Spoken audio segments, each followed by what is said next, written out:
Hello YouTubers, and welcome back to the channel. Today I'm going to be changing the coolant in my 2012 Maserati Granturismo, and you just might be surprised how easy it is to do.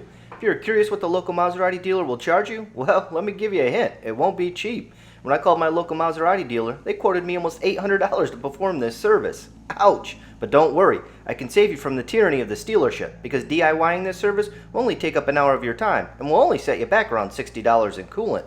Let me show you.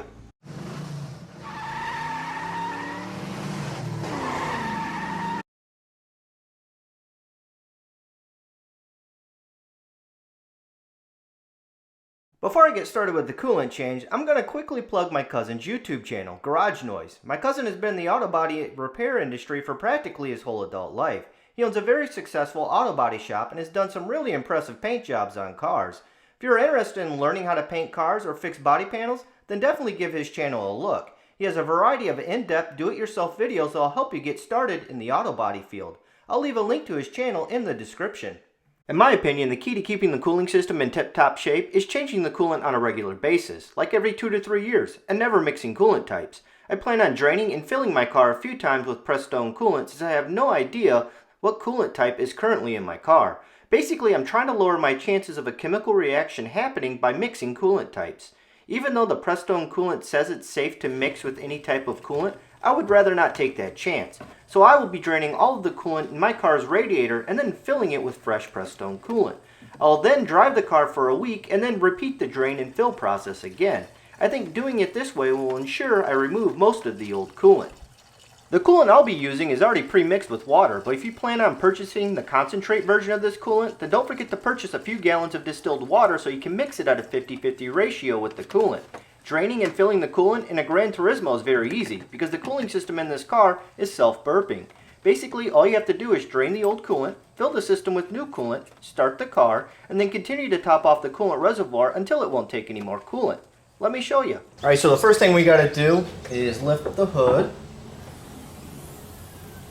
and remove the cap to the coolant reservoir tank. So I've got that loose. So now I'm going to close the hood again so that way I can lift it up on my lift, and then we'll go underneath the car and start removing all the engine belly pans. So there's two of them. There's one on the very front and there's one right underneath the engine, and I'll show you guys how to remove those.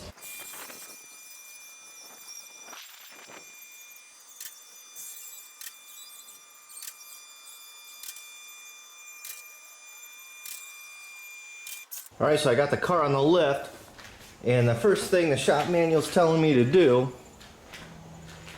is to remove all the engine belly pans. So right here, we already unscrewed the engine coolant cap. Next thing is to arrange the vehicle on the host and remove the front underbody guard. They call it an underbody guard. I call it belly pans. So I'm going to be removing this one right here.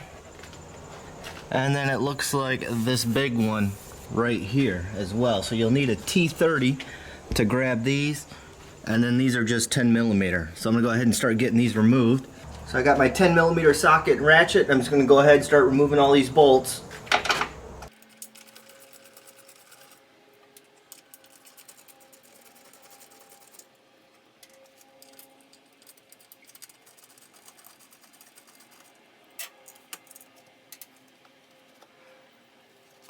So we got one down, just gotta do one more.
So I got that side all done.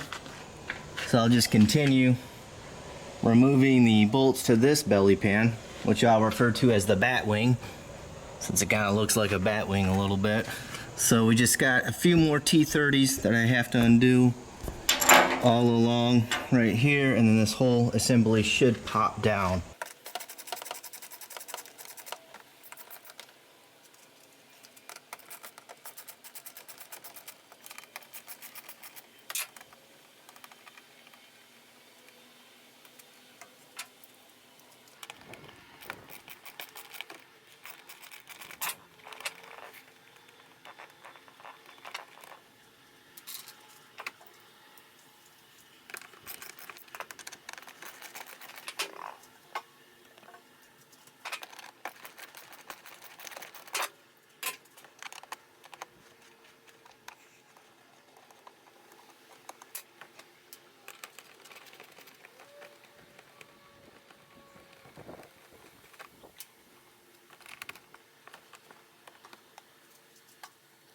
So I have just one more bolt holding this in. Once I take that out, this whole bat wing should fall down.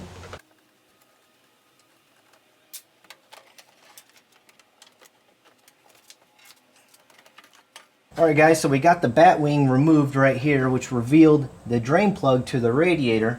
The only thing I'm disappointed about is the Italians didn't give me a petcock to connect a piece of hose or tubing to, so that way I can nicely drain the coolant out of the radiator and direct it into a bucket. They just kind of gave me a drain plug here. You just remove the drain plug and it looks like, you know, coolant obviously is going to go everywhere once I've removed that.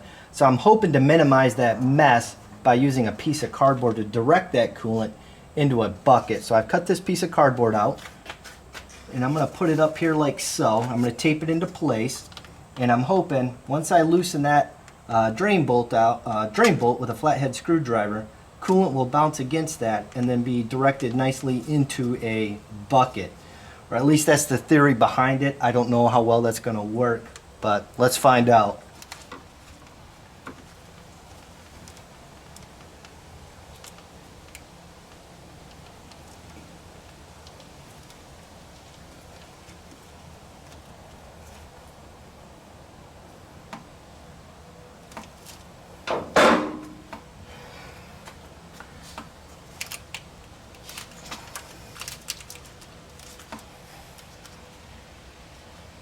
So I've got it loose enough where I can undo the rest of it by hand. So I'll put the bucket up there.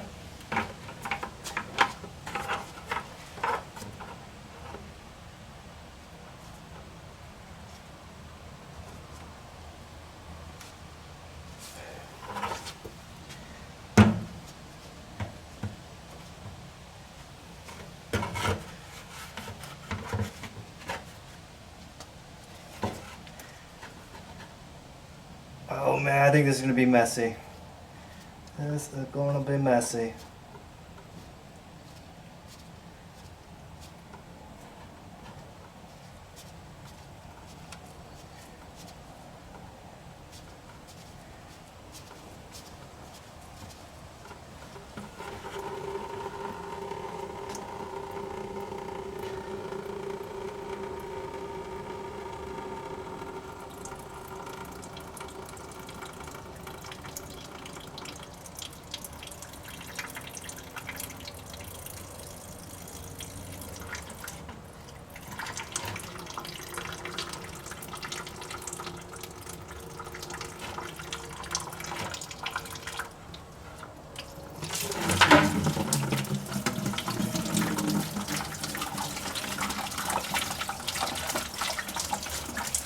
Putting that piece of cardboard there really helped minimize the mess. About 99% of the coolant found its way into my drain bucket instead of on my garage floor.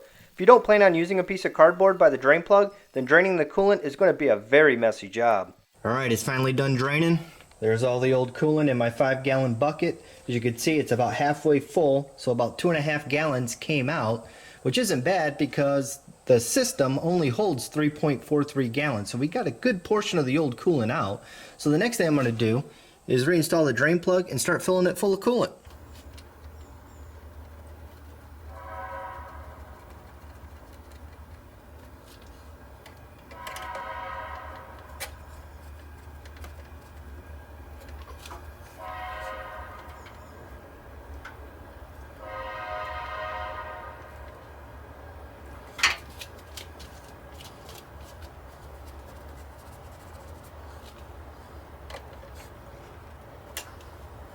Alright, so I got the drain plug installed, so now I'm going to lower the car, and then we're going to start filling it full of coolant. Here I'm filling the coolant reservoir tank with coolant until it reaches the max line mark.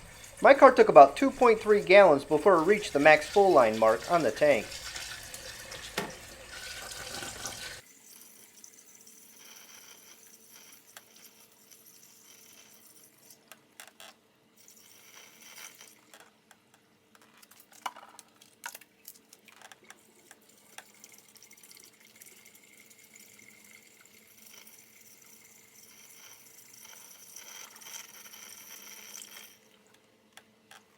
She's thirsty on my third jug.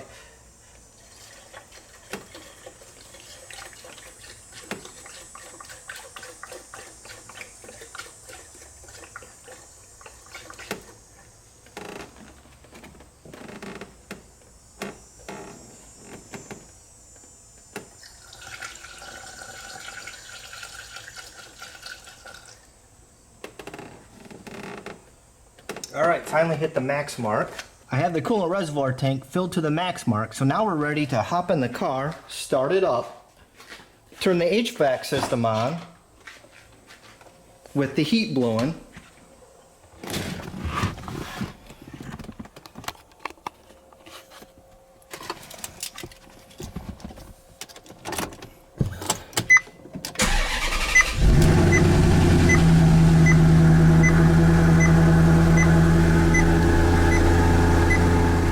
I'm turning the heat on so the new coolant will flow through the heater core and remove any air bubbles that might be trapped in there. I set the heat on my climate control system to high heat and leave it turned on until I'm done with the coolant filling and bleeding process.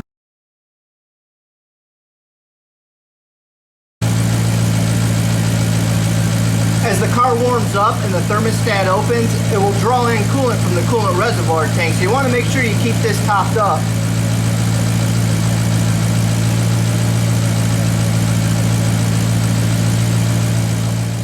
After topping off the coolant in the coolant reservoir tank, I'm also inspecting the hoses and drain plugs to make sure no visible leaks are present. After about 5 minutes of idling the car, it's now starting to blow hot air out of the vents.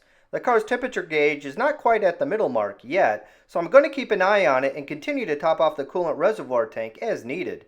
During the bleeding process, I bring the car to a fast idle, or about 2,000 RPMs, and hold it there for about 20 seconds. I do this a couple of times to help speed up the bleeding process. After about 10 minutes, the car has finally reached the middle mark on the temperature gauge. I now have nice hot heat coming out of the vents, and the coolant level in the reservoir tank is holding steady at the max mark. This means I'm now ready to remove the funnel and reinstall the cap to the coolant reservoir tank.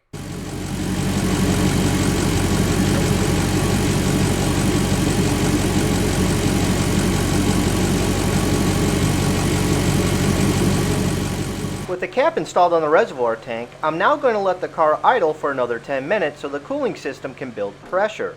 If I don't see any leaks in that 10-minute period, that means I'm done and can now reinstall the belly pans. I have thoroughly inspected the underneath of the car for coolant leaks and didn't find any, so I'm going to reinstall the belly pans and take the car for a short drive. During this 30-minute drive, I expect the car to burp additional air out of the cooling system, so don't be surprised if you come back and find your coolant reservoir tank low. Here I'm topping up the coolant reservoir tank after my short 30-minute drive. I'll keep an eye on it throughout the week as I put more miles on the car. After the week is over, I plan on repeating the drain and fill process again. This will ensure that most of the coolant has been removed. I also plan on following Maserati's recommendation of changing the coolant every 2 years. And that's how I changed the coolant in my Granturismo. Hopefully this video will give you the confidence to change the coolant in your car while also saving you a boatload of money. If you'd like to see more Maserati DIY videos, make sure you hit that like button. I use your likes as votes to determine what cars I do DIY videos on. If you have any questions on how to change the coolant in your car or suggestions for new videos, then please leave a comment down below. So long.